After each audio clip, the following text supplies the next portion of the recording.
World Cup is here, and so Moscow is buzzing.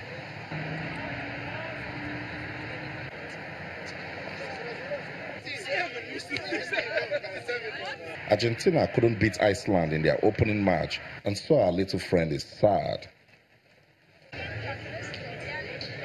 Welcome to the FIFA Fan Fest, the home of football fans.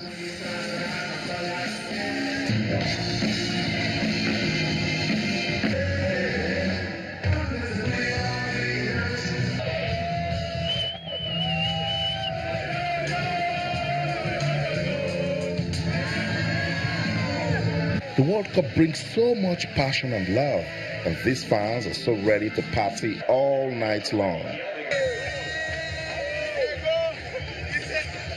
It's a beautiful event for Russia and for all the world. Nigeria! Nigeria! Sam Jackson is from Ireland, but a big fan of the Super Eagles. I love Victor Moses and Igalu. One of my good friends is Nigerian, so that's why I follow them.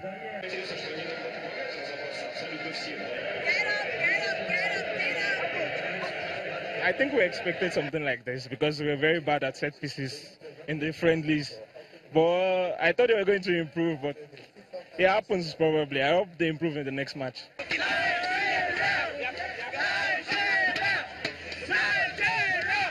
Passionate football fans from all over the world come to the FIFA Fan Fest to experience the fun and excitement of the World Cup. Win or lose, most of them are just here for the fun. But for Nigerian football fans, they will be hoping that our darling Super Eagles will bounce back against Iceland. From the FIFA Fan Fest in Moscow, Russia, Austin Okonakpan, China's Television News. Right there, our correspondent Austin Okonakpan in Russia sending in that report. You can see the fans are still quite upbeat, quite optimistic and positive despite losing that first game against Croatia. Yeah, and that's where we're going to start from. We have a guest in the studio, Tokunbo Ademola. It's great to have you on the show. How are you feeling today? Have you recovered from that loss? Till we do better, and I don't think anybody's going to quite recover, but, our spirits is still up, and, it's on to the next, On to the next one. Yes, can't afford to be down on yourself for too long. Exactly.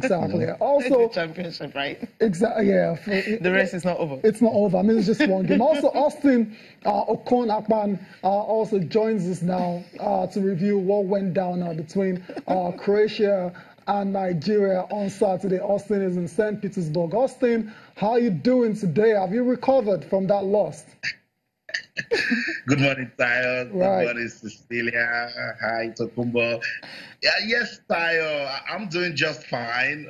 I mean, I'm just covering the World Cup. I'm Nigerian, but I'm trying not to let anything, affect the coverage of the World Cup. It was a disappointing loss. We all said it before the start of the competition that the Super Eagles must have a strong start so we don't pick up the calculators early. But it's football. Let's see what they can do against Iceland. Right. Yeah, that's what we need to do, see what they can do against Iceland. I mean, Tokunbo is in the studio. I mean, Tokunbo, you saw the game. We saw what happened and all that. We felt, okay, just as you mentioned at the end, when we started with the friendlies and all that, we're not too cool. We felt we were going to bounce back, but that just didn't happen. What do you make of the game? Oh, the game. Our efforts, I mean, the players could have played better.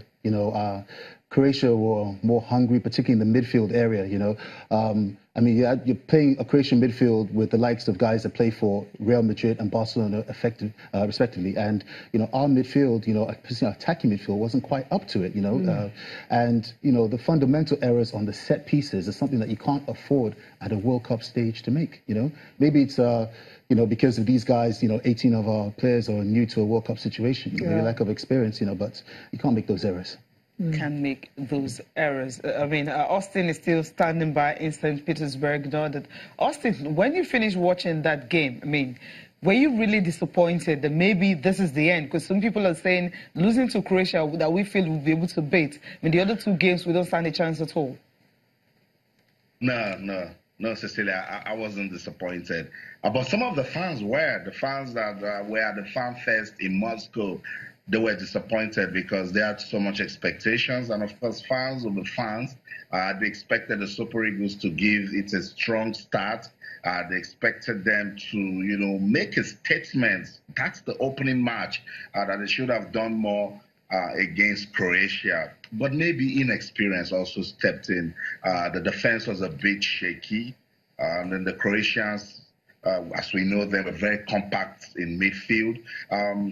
They didn't respect the Super Eagles in any way. They just wanted to play football, get all 3 points, and they did just that. For the Super Eagles, they weren't as coordinated as we expected them to be. Some of the fans I spoke to said that they didn't learn any lessons from the pre-World Cup friendlies, and they also said they didn't correct their mistakes, that there were some technical, they used the word imbalance in midfield and going forward. So Ojoni Alo was absent from start to finish. So yes, if you look at all of these points, Cecilia, you should be disappointed because you expected them to learn so much from the pre-World Cup friendlies that they didn't do so well. Interesting. Austin, we'll come back to you in a bit. Let's get back to Tokumbo. I mean, the fans, everyone that has reacted to this game, I've talked about the Eagles need to improve.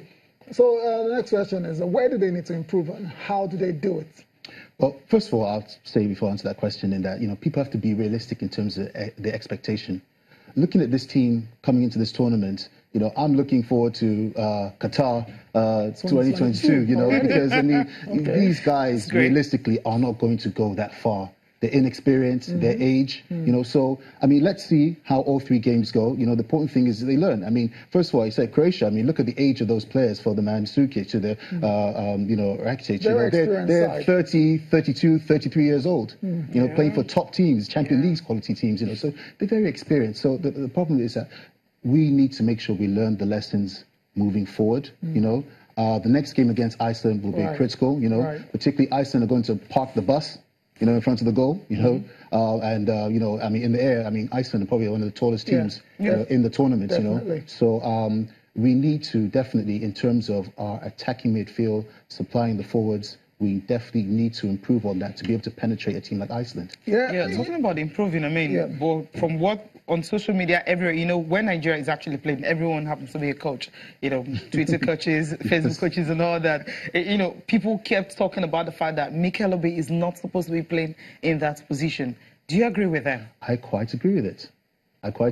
So where should he fit in? I mean, you saw what he plays for Chelsea. He doesn't play that sort of attacking midfielder role. It's more like a defensive midfielder. So, playing that for a national team, he didn't fit in that position, in my opinion, definitely. So that was the weak link? I mean, Mikel has served the nation well, and let's give him that credit, However, in that particular position, I don't think it's suited for him. Okay, well, Austin is still very much there. Austin, you saw the game between Argentina and, of course, Iceland.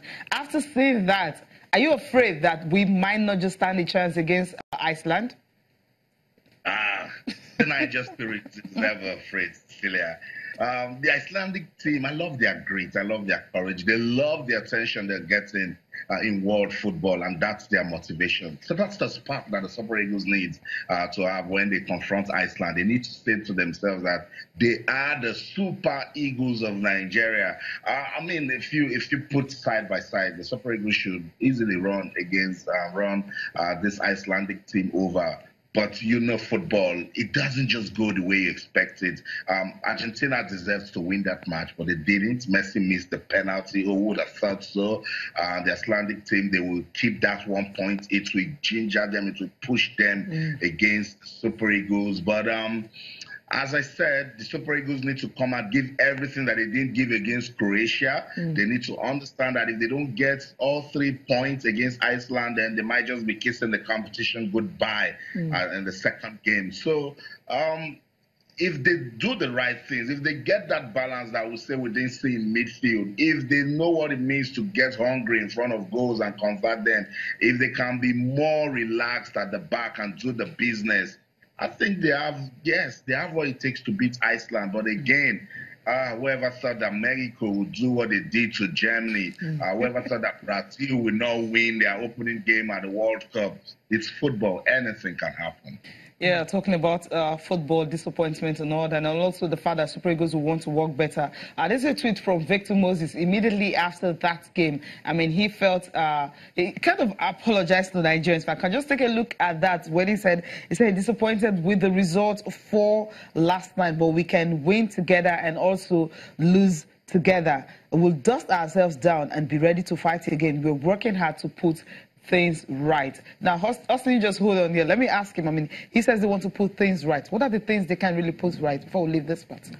Attacking midfield, you know, that's something they really need to look at. And then, you know, the mistakes they made in defence, you know, they can't afford to do. So, Okay, you know, those are really fundamental. Okay. First and fundamentals, they have to get it right. Before we go back to Austin, the fans are still reacting. I mean, football is all about the fans, and it's safe to say that disappointed after Nigeria lost by 2-0 against Croatia, but then they still believe that there's room for improvement and they can get better ahead of Friday's game against Iceland. There's one positive from today. The biggest winner is football. Yes. But Russia's been great. It's been a great experience. You've had so much fun. Everyone's friendly. I want to come back here. Yeah. I think the selection and the winning spirit wasn't there. Sadly. It puts us in a very tough situation now.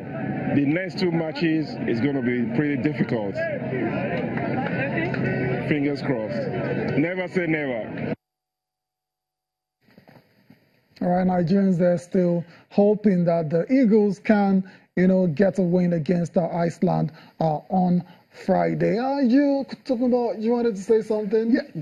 Before? One of my major disappointments is that I didn't see us wearing our Magic jerseys. Which one is that? You know, those jerseys that have sold out so much that, you know, nobody can get, you know, so hopefully next match, if we wear our Magic jerseys, maybe it'll give us better luck, you know. Okay, all right. That'd be cool. But then the Iceland team, they're really not satisfied with Tammy Messi, so they also want to see if they can extend that to Nigeria. Let's hear from the coach and also one of the midfielders.